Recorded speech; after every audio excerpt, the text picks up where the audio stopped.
बिस्मिल्लाहिर्रहमानिर्रहीम। अस्सलाम वालेकुम नाज़रीन, मैं हूँ मोग़ीज़ सलीम।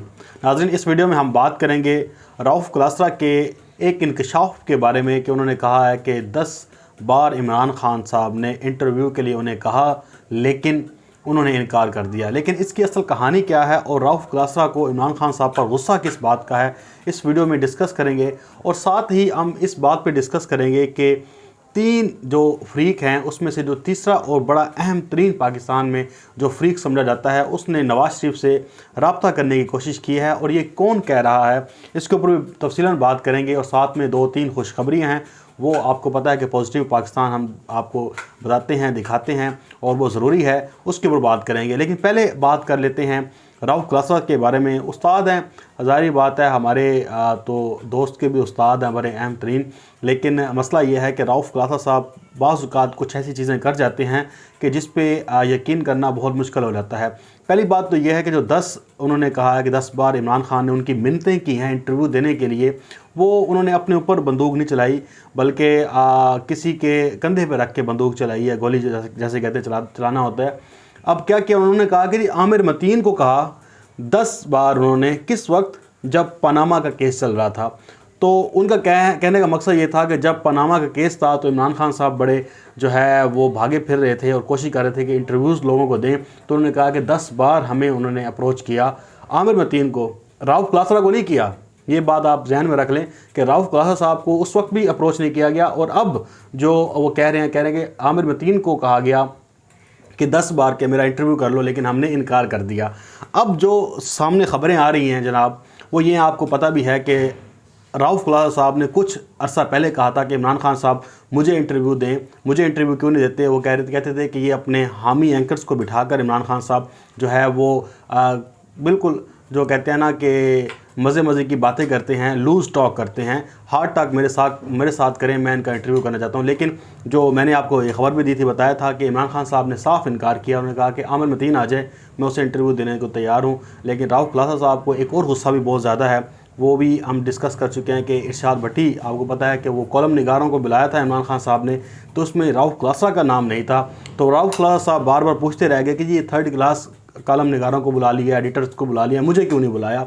यानी कि रऊफ़ क्लासरा को हर बार ये तमन्ना और ख्वाहिश रही है कि वो वज़ीर-ए-आज़म पाकिस्तान के सामने बैठें या प्राइम मिनिस्टर ऑफिस में जाएं ताकि वहाँ पे कुछ बातचीत कर सके इमरान खान साहब के साथ। जब इनको ये लिफ्ट नहीं कराई जाती तो उस गुस्से की शिदत में जो है इजाफ़ा होता जा रहा है। और अब हमें ये भी देखने को आया कि अब उन्होंने एक ऐसी जो है शुरली छोड़ी है। लेकिन जो मीडिया पे चल रहा है, जो सोशल मीडिया पे चल रहा है, वो ये बात चल रही है कि अब भी शायद रऊफ़ क्लासरा को इमरान खान साहब ने 10 बार कहा है कि मेरा इंटरव्यू कर लो, लेकिन इनकार कर दिया। लेकिन असल बात जो है वो कहानी कुछ ऐसे है कि वो पनामा का मामला था। पनामा के दिनों में आमिर मतीन साहब को कहा गया, रऊफ़ क्लासरा साहब को नहीं कहा गया, और उसके ऊपर वो जो है बंदूकें चला रहे हैं और गोलियां चला रहे हैं। लेकिन जो गुस्सा है वो मैं आपको बता चुका हूं कि एक तो इमरान खान साहब इनको इंटरव्यू नहीं दे रहे, दूसरा ये है कि इमरान खान साहब जब भी किसी मीडिया पर्सनस को बुलाते हैं या एंकर्स को बुलाते हैं तो रऊफ़ क्लासरा साहब उसमें स्किप होते हैं। तो कोशिश रऊफ़ क्लासरा साहब की ये है कि किस तरह से इमरान खान साहब से इंटरव्यू भी हो जाए, या क्योंकि ये अपनी खुद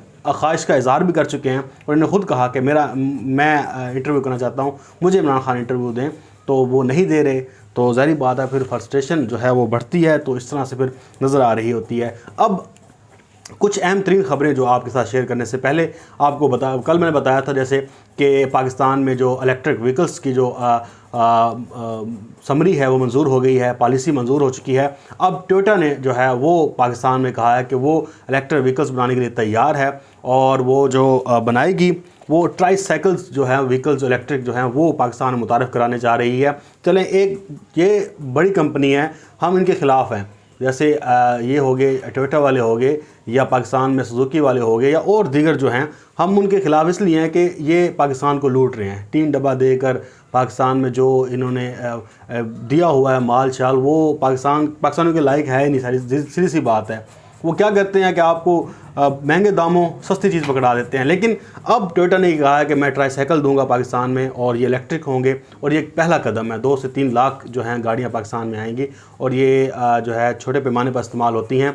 चलें, एक पॉलिसी बनने के बाद ये कदम है ताकि इनकी कीमतें कारों की गिरें, और हम मुसलसल ये कोशिश कर रहे हैं कि ये जो बड़ा माफिया है, जो कंपनीज़ हैं, इनके ख़िलाफ़ जो है आवाज़ मौसर तरीके से उठाई जाए और इनको जो है वो सीधी लाइन पर लाया जाए ताकि ये जो पाकिस्तान के साथ फ्रॉड कर रहे हैं ये बंद होना चाहिए।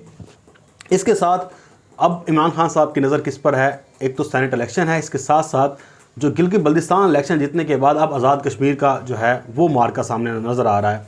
अब आज़ाद कश्मीर के हवाले से भी इमरान खान साहब ने ऐलान किया है और वहाँ पर सेहत कार्ड जो हैं वो तकसीम किए जा रहे हैं और पूरे आज़ाद कश्मीर में सेहत कार्ड जो हैं तमाम घरानों को मिलेंगे और आपको पता है कि 10 लाख तक एक घराना जो है इससे मुस्तफ़ीद हो सकता है और घर के 6 अफराद जो है वो अपना इलाज करा सकते हैं। तो अब इमरान खान साहब की नज़र साथ में सेनेट इलेक्शन है और साथ ही में उनकी नज़र सेहत कार्ड के हवाले से। और मैं जैसे कल बता रहा था कि जो पाकिस्तान में एक पहली बार बड़ा जो मार्का सर हुआ है कि पंजाब में अगले साल मार्च से जो तालीमी निज़ाम है प्राइमरी में वो इक्वल करने जा रहे हैं। निसाब जो है तमाम सरकारी और प्राइवेट इदारों में एक जैसा निसाब होगा। कोई ये नहीं कह सकेगा कि यार ये तो प्राइवेट स्कूल में पढ़ता है या ये सरकारी स्कूल में पढ़ता है, एक निसाब चलेगा प्राइमरी स्कूल तक। तो अब ये सेहत के हवाले से जो KPK में जो किया इमरान खान साहब ने काम, अब वो पंजाब की तरफ और अब उन्होंने आज़ाद कश्मीर की तरफ भी मोड़ दिया है। और आज मैं देख रहा था और मुझे जो मालूम हुआ है कि 2 डिवीज़न जो हैं पंजाब के वहाँ पे भी शुरू किए जा रहे हैं। एक साहिवाल है आई थिंक और एक दूसरा साथ में कोई डिवीज़न है, मुझे नाम सही तरह से नहीं आ रहा, लेकिन 2 डिवीज़न में ये काम शुरू हो जाएगा। यानी कि इन 2 डिवीज़न में भी सेहत कार्ड मिलना शुरू हो जाएंगे। और ये बड़ी बात है कि किसी भी इलाके में पहली बार ऐसा हो रहा है किसी मुल्क कंट्री में, थर्ड वर्ल्ड कंट्री में, कि वहाँ की तमाम आबादी को सेहत की सहूलतें मिलेंगी। ये इंसान सोच नहीं सकता था। अब तालीम का आपको मैंने कल बताया, आज सेहत के हवाले से भी मज़ीद जो है आज़ाद कश्मीर तक ये दायरा कार बढ़ाया जा रहा है। तो इंशाअल्लाह ताला 5 सालों में प्रोग्रेसिव पाकिस्तान, पॉजिटिव पाकिस्तान हम देखेंगे। उसके साथ जनाब अब आ जाते हैं तीसरे फरीक के बारे में जो राना सनाउल्लाह ने कहा है। अब दोनों तरफ से बर्फ़ जो है वो पिघलने लगी है। सदीक जान साहब ने रात वीडियो बनाई लेकिन उनका जो कंटेंट था वो कुछ और था, लेकिन मेरे पास जो इन्फॉर्मेशन है वो ये है कि जनाब इलेक्शन कमीशन जो है उसने कहा है कि अभी इलेक्शन हम कबल अज़ वक्त नहीं करा सकते। ठीक है, जो मुस्लिम लीग नून है उन्होंने कहा है कि हम कबल अज़ वक्त अगर या शो ऑफ हैंड ये कराते हैं हुकूमत तो हम सुप्रीम कोर्ट जाएंगे। हालांकि सुप्रीम कोर्ट जाने का ऐलान हुकूमत कर चुकी है पहले से, लेकिन रात एक बयान ने बड़ा तज़ाद पैदा कर दिया अटॉर्नी जनरल का। उन्होंने कहा कि जी मैंने शो ऑफ हैंड का नहीं कहा या हुकूमत ने नहीं कहा, हमने कहा है कि ये खुफिया राय शुमारी से ना हो, ओपन हो।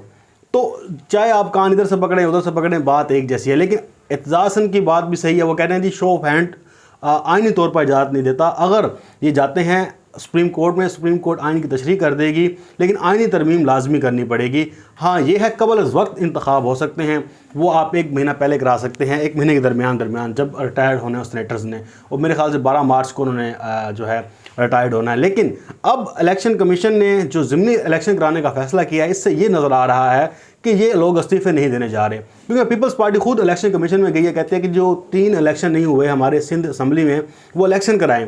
यानी कि जिस बंदे ने इस्तीफ़े देने हों वो इलेक्शन की डिमांड कैसे करेगा।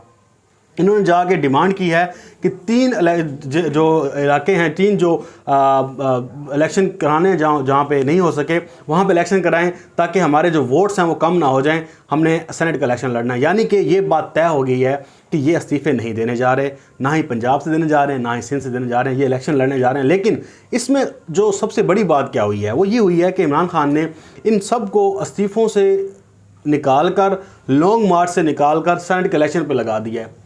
अब सब आप देखें कि रात के प्रोग्राम, टॉक शोज़, तमाम बातें, तमाम डिबेट जो है वो सेनेट इलेक्शन पे हो रही है कि जी ये पहले होंगे या बाद में होंगे, चाहे टाइम पर हो जाएं, हमें इससे परवाह नहीं है, चाहे ये शो ऑफ हैंड ना भी हों, जैसे भी हों।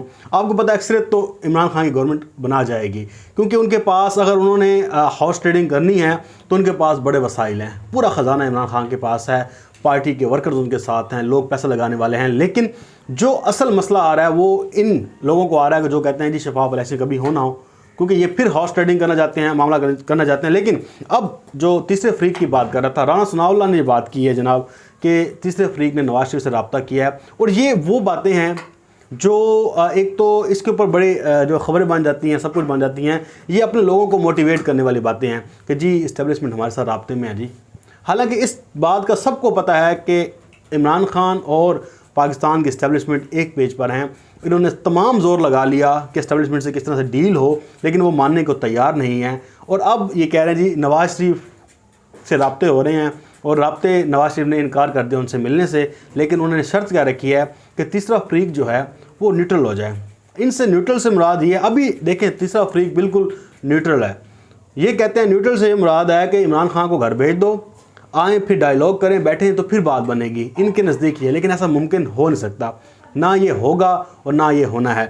अब असल मामला क्या है, सेनेट का इलेक्शन, उसके ऊपर बारगेनिंग जारी है, उसके ऊपर बातचीत जारी है नाज़रीन। और हम देखेंगे कि ये जो अभी इस्तीफ़ों का मामला था, और आपको पता है कि मरीम नवाज़ जो ख़ुद एटम बम बनकर अपनी पार्टी पर नज़र आई हैं, उनकी जो एटम बम है वो अभी तक उसके पटाखे फूल रहे हैं। और फजल रहमान ने भी मरीम से शिकायत लगाई है, उन्होंने कहा कि जी आपने क्यों बिलावल को शहबाज शरीफ से मिलने की इजाज़त दी है, हम जब इत्तफाक कर लिया था, सारे इस्तीफ़ों का मामला कर लिया था, तो फिर ये बिलावल जा रहे हैं उनसे। तो बड़े अभी मामलात इनके PDM के चल रहे हैं, वो चलते रहेंगे। लेकिन अभी जो सेनेट की तरफ इमरान खान साहब ने सबको लगा दिया है, अब इस्तीफ़े सब भूल गए हैं, और सब जो हैं वो ये भी भूल गए हैं कि लॉन्ग मार्च करना या नहीं करना, मीडिया भी भूल गया है ना, उस पर बात हो रही है। बात सिर्फ अब सेनेट के इलेक्शन, कानूनी उसकी पेचीदगियाँ, कानूनी राय, सब कुछ लगे रहें। लेकिन नाज़रीन, होना मार्च में इलेक्शन है या पहले होना है, होना तो है, लेकिन असल जो एक पूरा दबाव था हुकूमत के ऊपर, इस्तीफ़ों का सारा कुछ, वो एक ही शॉट से जो है वो सारा मामला अब सेनेट के इलेक्शन की तरफ है। अब देखते हैं कि आगे क्या होता है। रोज़ नई डेवलपमेंट हो रही है,